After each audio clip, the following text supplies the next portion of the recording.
This is Women's History Month, and every Wednesday in the month of March, we are talking with women in the arts about their impact here in the Bay Area. So joining us live to kick things off, Stephanie Weisman, founder and artistic and executive director at the Marsh. Stephanie, good morning.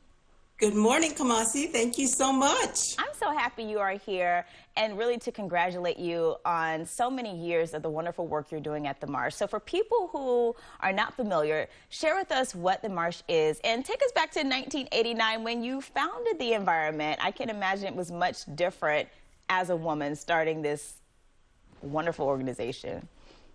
Well, it was crazy, I guess, whether I was a woman or not. So back in 1989, we started at Hotel Utah in a bar.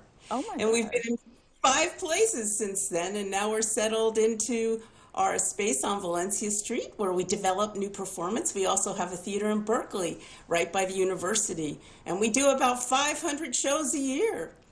Stephanie, 500? That's low. That's post-shuttering number. We used to do 600.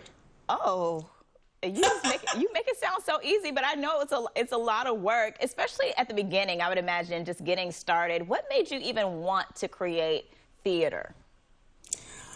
I wanted to do it.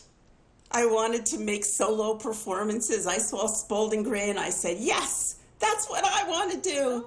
So I took my little master's in creative writing and poetry and said, I'm going to take my monologue and make a solo performance. So that's how it all got started.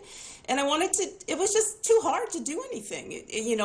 I wanted to make a space where it was easy for people to come in and do their work. So we have a different series. So if you're just starting out, we can do a Monday Night Marsh for a 15-minute piece, or you can do a Marsh Rising, which is an audition for a full-length premiere, and then we do premieres. And I just wanted to give people a place where they could do what they needed to do easily, and that they could go as far as they could possibly go. I love this, and I know people so appreciate the work that you have put in to create this space for people. What were the biggest challenges for you just saying, I want to do this, I have my degree, I'm ready to go, to where we are today where it's like a real thing? What were the biggest challenges that you had to overcome? First thing, I knew nothing about theater. Just plain blank point, nothing about theater. And so I had to figure out how to do it. And I think that's one of the reasons that the Marsh actually probably isn't your ordinary theater and does things in a kind of top-down way. We do it in a top-up way, and I mean a bottom-up way. And so it's just all been organic growth. You know, it was one night a week, then we moved 2 times, and then we moved into our full space, and then we were 10 shows a week. And it was just, kind of just developing the model, just like we developed the work. I love that. It seems like what I get from you is that you're very innovative and you were quick to, pivot to figure out what works, to figure out how to grow and expand. And it's so inspiring. What advice would you have to young women out there, really women of any age, who have a dream? Maybe they don't know exactly how to make it happen, but they have the heart for it. What advice would you give? Kind of what Nike said, just do it. Find the easiest way to do it. Don't make it so hard that you have to get this done and that done and this done and that done.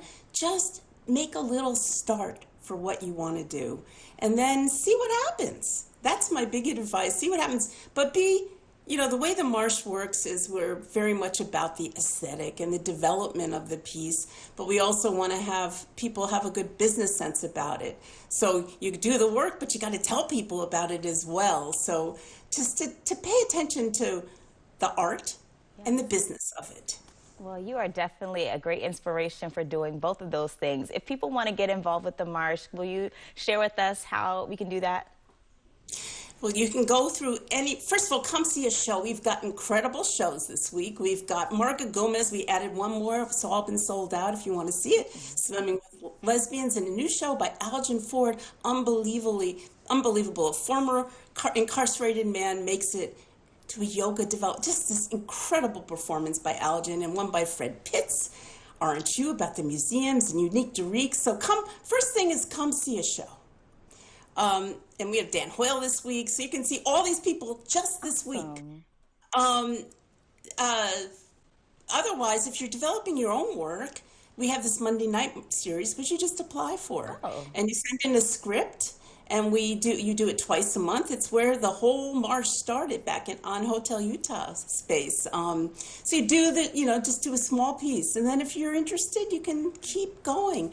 And also, oh, did I forget? I forgot. Take a class. Oh. We have the most wonderful classes. We have a class with David Ford about creating your own solo work. And if you take that class, you will end up doing a Monday Night Marsh because the class culminates in a performance. So yes, starting out, come see a show, take a class, do a Monday night. Do it all. Become, Just do it. just do it all. Do it all. Tell your stories. It's all about your stories, It's your stories done in a way that people can hear and show the times and the voices of the Oh, times. Stephanie, thank you for everything you've done to create this space. We love it, and we thank you for being on our show this morning. Thank you for having me. Oh, of course. And we'll be right back.